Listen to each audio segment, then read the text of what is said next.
Major funding for these broadcasts has been provided by grants from Madison Realty Capital, Capital One Bank, Eastern Consolidated, New York Community Bank, M&T Bank, Sterling National Bank, Meridian Capital Group, Customers Bank, AmTrust Title, Ariel Property Advisors, Dime Community Bank. Additional funding has been provided by AVR Realty Company, Bank of America Merrill Lynch, Briarwood Organization, CBRE, Chase Commercial Term Lending, Chase Mortgage Lending, Citizens Bank, CPEX Real Estate Services, Colliers International NYC, Collins Building Services, Douglaston Development, Levine Builders, Flushing Bank, Friedman LLP, Handler Real Estate Organization, Handro Properties, Hodges Ward Elliott, Inc., Investors Bank, James D. Kuhn Real Estate Institute at Syracuse University, Kilroy Architectural Windows, Matone Group, Mercantile Bank, New Banks, Newmark Knight Frank, Optimum Window Manufacturing Corp., People's United Bank, Rockefeller Group, Rosewood Realty Group, SJP Properties, Stonehenge NYC, TD Bank, Terra CRG, the Meringoff Family Foundation, the Moynihan Organization, Moynihan Capital Partners, and these friends.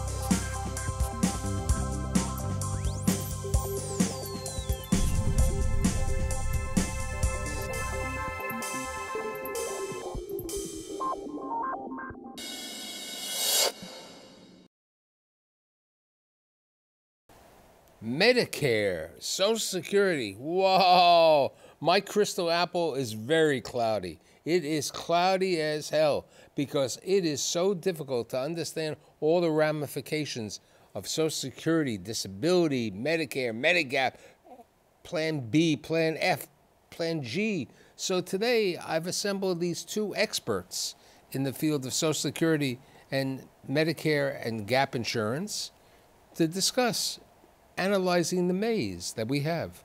My guests include Ash Ahluwalia, who is the president of National Social Security Partners, and Richard Allen, who is the president of American Corporate Benefits.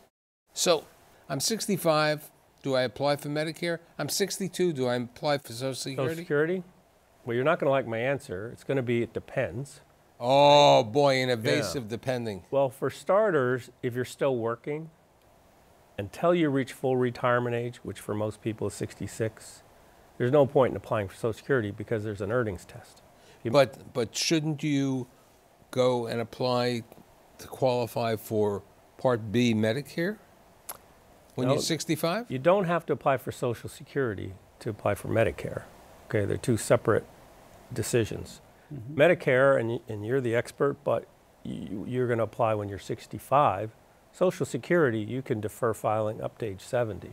What about this file and extend? File and suspend? Right, is that still around? It's gone. You had to be 66 as of May 1st, 2016 to be eligible, and you actually had to do it. So if you didn't do it then, you can't do it now. So filing and suspending was a neat idea as far as being able to file and defer your benefits so your spouse could collect off of you. Now, in order for your spouse to collect a benefit, you would actually have to file and collect. So now we go to the subject that we brought up before on filing for Medicare. What do I do when you're 65? People file for Medicare on that date? Is there a requirement or is there certain? It's best to do it 3 months before so that you don't fall into a situation where you have a problem getting on for the date that you want it. So you want to do it 3 months, at least 3 months before. But I'm working for a company. Do I file for Medicare? I have insurance right now. Well, it's always good to file for Part A and just decline Part B. Now, what is Part A? You know, we got to make this easy as opposed to explain, inside baseball. Yeah. Well, Medicare, actually just divides it into two categories. One is the hospitalization, which is Part A, and Part B is the doctor portion, which includes the lab and x-rays outside of the hospital. Now, how many days coverage do I have for the hospital? On the Part A, they have a deductible of $1,300 and change, and after that deductible... That's an annual deductible? No, when you're admitted to the hospital. So it's the first time admitted to the hospital. And after that, then there's a charge per day, and there's a whole schedule. So a Medigap policy picks that up. What is policy. Medigap? Well, Medigap, you have Part A and Part B, and both of them have deductibles and co-insurance. And what's the deductible normally under Part B of Medicare? It's $183 is the deductible now on the. Okay, so for my audience, okay, I'm 65 years of age, and if I want to get health insurance Part A, which you should apply for no matter what, because they're not charging you. There's no cost. There's no cost. Part B is for your doctors, is for your lab tests, right? Mm-hmm. And that costs how much? Well, right now the cost is about $136, $34. But why does it cost more if you make over a certain amount of money? There's a schedule. What it basically is that it's a means test. So that if you're below a certain income, it's $134 a month. If you're above, and it goes up to $475, somewhere $465 a month for Part B. So it depends on your income, and they go back 2 years. So they're not looking at this year's income or last year's income. They're going back 2 years, and that's the way the IRS works. And what is Medigap? Medigap picks up the deductibles and the co-insurance, and depending on the plan you take, depends on how much it'll pick it up. So Plan F picks up everything. Part B pays approximately 80% of what the physician bills and lab and x-rays, MRIs, about 80%. So Medigap, if you got an F plan, would pick up the 20% that is not paid for. And the same thing on Part A Medigap plan will pick up the deductible and the co-payments for the days in the hospital. There's a 60 lifetime days that you're allowed an extension, but with a Medigap policy, it could bring it up to 365 days of coverage. So that's usually what people want. So let's getting back to the appropriate time, depending on income, of when you should apply for Social Security. Well, as you may know, there's, believe it or not, a typical couple have as many as 567 possible filing options for Social Security. It's an enormously complicated program. There's over 2,700 rules, and 90% of people get less money than they're eligible for because they don't know what they don't know. So the appropriate time depends on an individual situation. But let's just say a couple reached full retirement age. They could keep working, not working, it doesn't matter. They're eligible to file for Social Security. Should they do it? Well, to start with, Social Security is a pension. When you file, you're making a pension election. You're telling the government, here's how I want you to pay me for the rest of my life. So you don't want to do it arbitrarily. If you defer starting from 66 to 70, you can guarantee to increase your benefit by 32% plus whatever the cost of living increases are. But you just gave up 4 years of benefits. So how long would it take you to break even if you defer to 70? So we're doing sports betting over here, a little bookmaking? It's a little bit about, tell me when you're going to die and I'll tell you exactly when to file. But obviously people don't know that. You're going to use your normal life expectancy. Now, but if somebody has a sickness or a condition and they worry about it, it probably sounds like it may be smarter to apply at age 62. Mm-hmm. Well, generally speaking, you would think if you have a serious health condition and you don't have a long life expectancy, you should file early, and that's not always the case either. Let's say the older spouse found out he had cancer, he's 66, and his wife, who's 64, has half the benefit of his. So he says, geez, I'm sick, I better file early or I'm not going to get What do you mean she has half the benefit? Once she gets to full retirement age, she's eligible to collect 50% of his benefit amount, or her own if it's higher. Okay? So in the scenario I'm drawing up, here you've got this sick person who you think, if I only have 7, 8 years to live, I should file early. In most cases, that's not what you should do. He should actually defer his benefit, because his benefit's going to live on after he's dead as a survivor benefit for her. How long can she get survivor benefits? until she passes away. She'll get 100% of his benefit until she passes Now, away. let's take the situation that he's 62 and he got married late in life to this woman, Okay. and they have like a 5-year-old and a 10-year-old child, Okay. Or adopted, they could have. or adopted. Okay, Yeah. they have the children. How old is she? She's 50. Okay. So what is the? Is she working? She's working. Yes, she's working. All right. But they have 2 children. Yep. She's 50. He's 60. Let's say. Okay, and he's not sure about his health condition because he just did something with the DNA, Okay. 23andMe, so he doesn't know who his relatives or what the longevity of the family is. Yes. Let's talk about what do you do? All right. Great question, Michael. Excellent scenario. I've had many of these, surprisingly. He can file as early as age 60 for a reduced benefit. He'll get 25% less than he would have if he waited to 66. However, But if he's working? 62. I was just to say, but if he's working, he can't file. But let's say he has earned income under $17,000 a year because he's ill. He's not working full time. Mm-hmm. If he is able to file at 62, not only will he get a benefit, which will be reduced 25%, but each of his minor children are eligible to collect 50% of the benefit he would have received at 66 until those children are 18. But the what child if and what care if he benefit. earned more than the $17,000 poverty level? Okay? You know, Mike, there's actuarially, it doesn't matter when you take the benefit. You get exactly the same amount of money when you take it at age 62 as if you take it at age 70. These are actuarial facts. Yeah. So the point is there's a lot to do and a lot of controversy on when to take Social Security. I'm really go against the grain because really it doesn't matter. It really doesn't matter. It depends on your individual circumstances. If you're 62 and you need the money in order to live, you should absolutely take it at 62. If you're 65, I've read an article, it's been going around, it went around my family. Every person in my family got the email from one of my brothers saying you should delay Social Security till age 70. It's not true.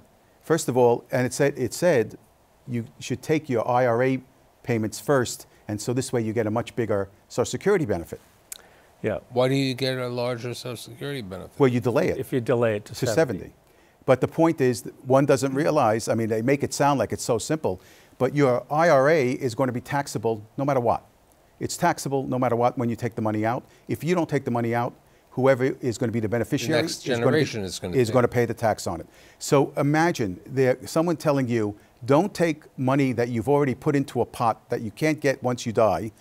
Don't take that. Use your own money, and you lose all the benefit of that money that you're using because it could have grown from when you're 62 to your 70, 8 years Do you concur with the insurance expert? I do not. But No, I want yeah, to know why you don't. I'll tell you. Okay, now not to say he's not correct in some circumstances. It's a much You're more the Social complicated. Security expert. Yeah. He's the insurance expert. Yeah. Okay. I'm going to try to go back to your original scenario go back to my because origi- it will but clarify I'm a going to lot take of my things. original scenario, but I'm going to tell you that this person has earned more than $17,000. Okay. All right. If he's earned a lot more and they take back $1 for every $2 he earns above it, he won't get any benefit and the children will not get any benefit. Oh, so really? he's not going to be eligible to file until his earnings either drop or he gets to full retirement age. But to humor me, let's say he is eligible to file at 62, but he's sick in your scenario, but his wife's 50, right?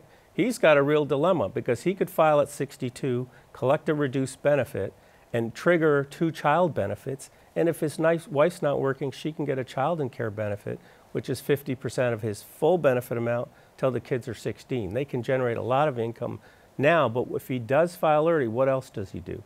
He's reduced the survivor benefit for his much younger spouse who may live a long time.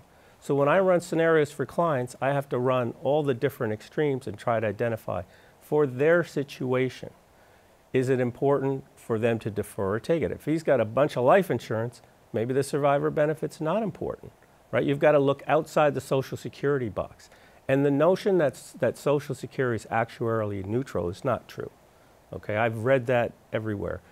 people tend to look at their own individual benefit. If you take it at 62, you get more years at a lower amount, at 70, higher for fewer, doesn't matter. The problem is, as couples, your benefit can live on after you. You have to look at joint life expectancy when you're trying to identify what's the optimal filing strategy. But I will say this, Michael, having done hundreds and hundreds of plans, I'll always show a client, here's the one strategy that'll get you the maximum possible benefit over your joint lifetime. But based on all your other factors, your other retirement assets, life expectancy, how long you plan to work, all those other factors, I'll show you a couple other strategies that will pay you less, but you may like better. 75% of the time, my clients pick one of those. What are those strategies? Well, Give me a quick...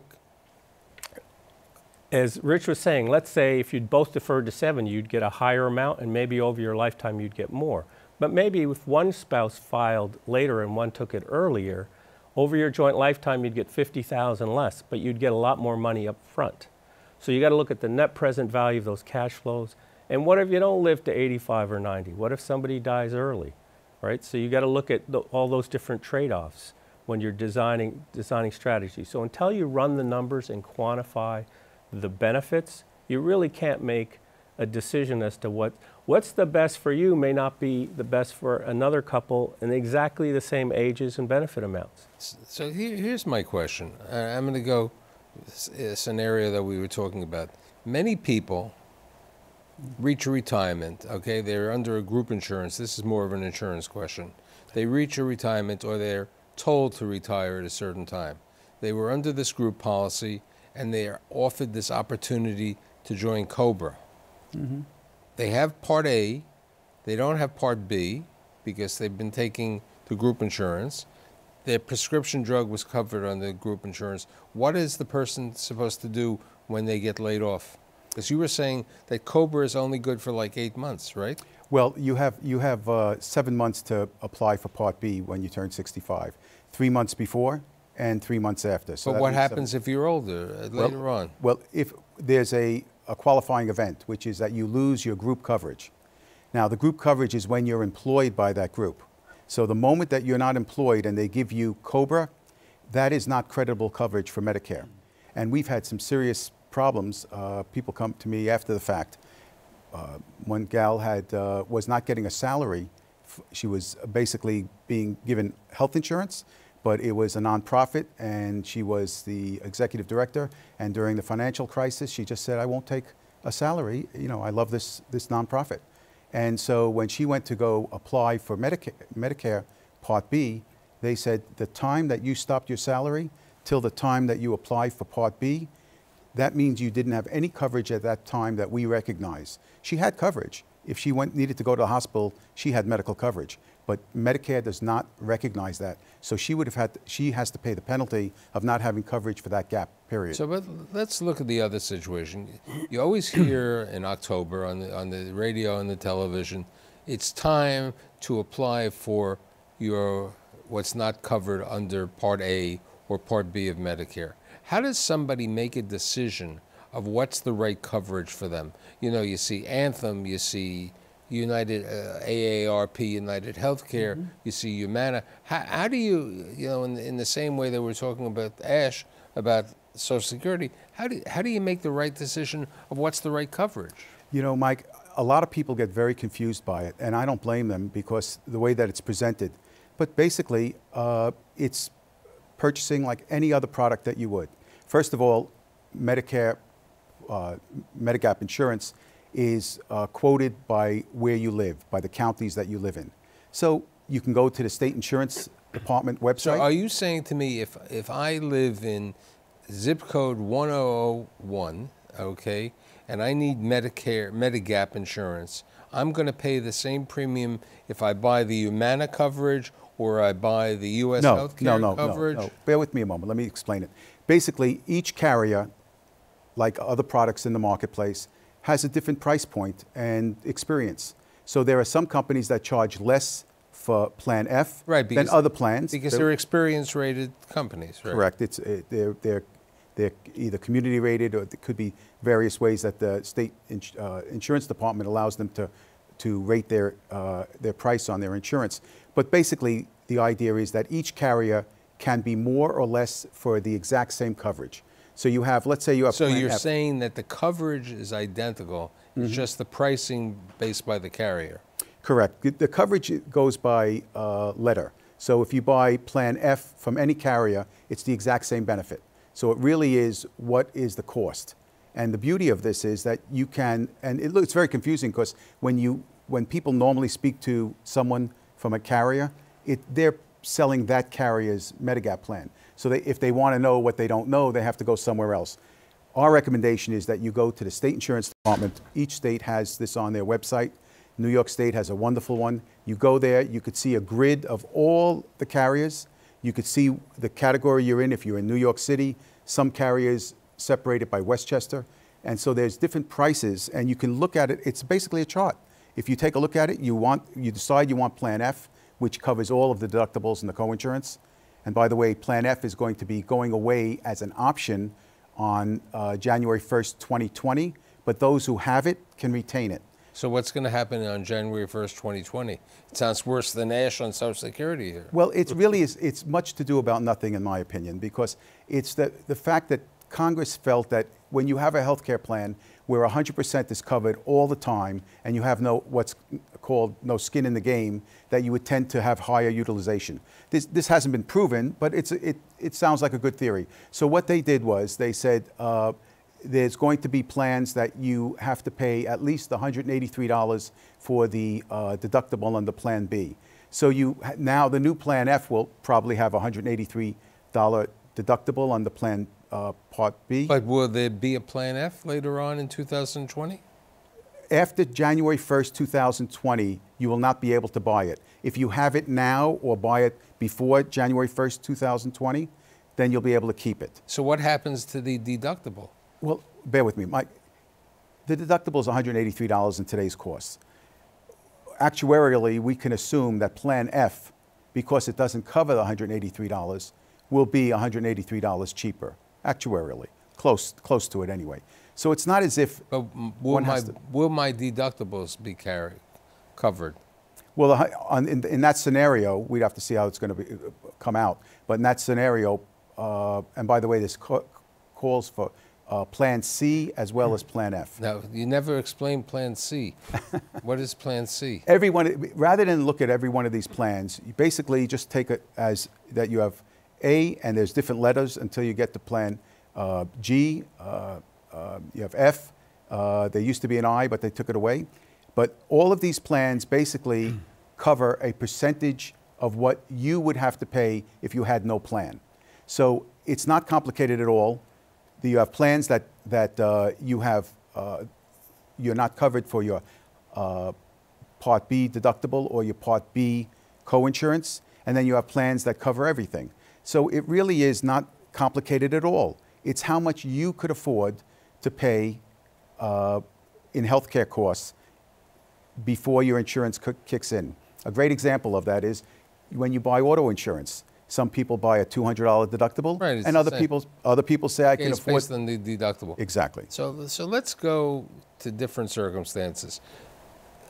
Let's take the person who was married. The spouse dies. Now they're going out with another person, and they would like to get married, but someone has told them that it's not beneficial because they're going to lose their insurance coverage. They're going to lose their Social Security benefit? Is that correct? There are so many exceptions in the Social Security Code. So here's a good one. In your scenario, let's assume that gentleman whose spouse died remarried his girlfriend after age 60. One of the exceptions is if you remarry after age 60 and your former spouse passes away, you're allowed to file a survivor benefit on your former deceased spouse, even though you got remarried.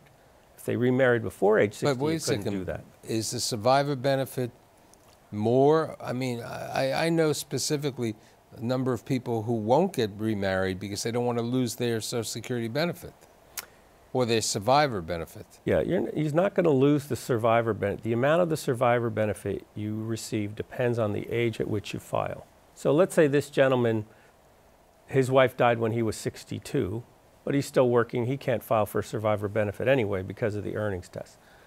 But even if he could, he'd get a reduced survivor benefit. If he waits till he's full retirement age, he can collect 100% of his wife's benefit So amount. let me ask you another question. One Yeah. of my friends, my wife's friends, is going out with a man. They're living together. They're not Yeah. married because she wants to keep her Social Security benefits. He's too young. He hasn't applied for a Social Security benefit. He just received notice that he can qualify. He can get benefits from his late spouse. Okay. How is that? You can collect a survivor benefit as early as age 60. It's 28.5% less than if you filed for it at 66. He's not remarried, so he's eligible to collect a survivor benefit as early as age 60, but there's still the earnings test between 60 and full retirement age.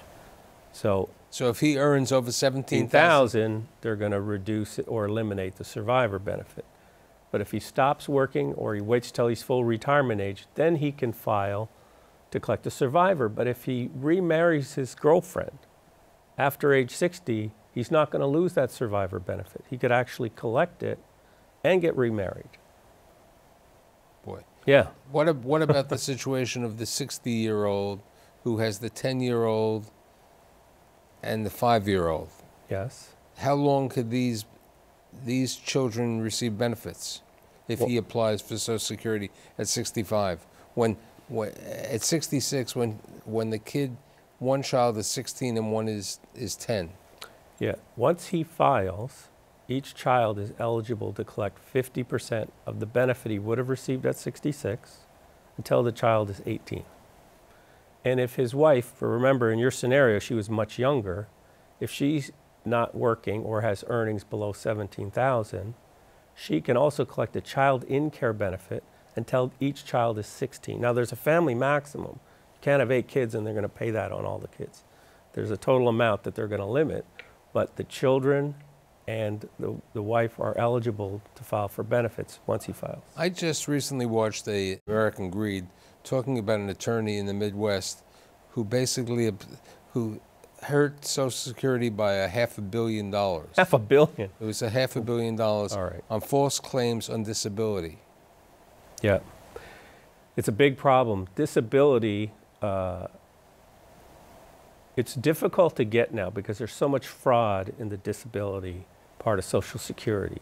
They decline 90% of first applicants now. And Right, and it was partially due to this case of this attorney over there. Yeah. So yeah. what it sounds to me, Richie, it's easier to understand the insurance aspects of this maze than it is to understand the Social Security.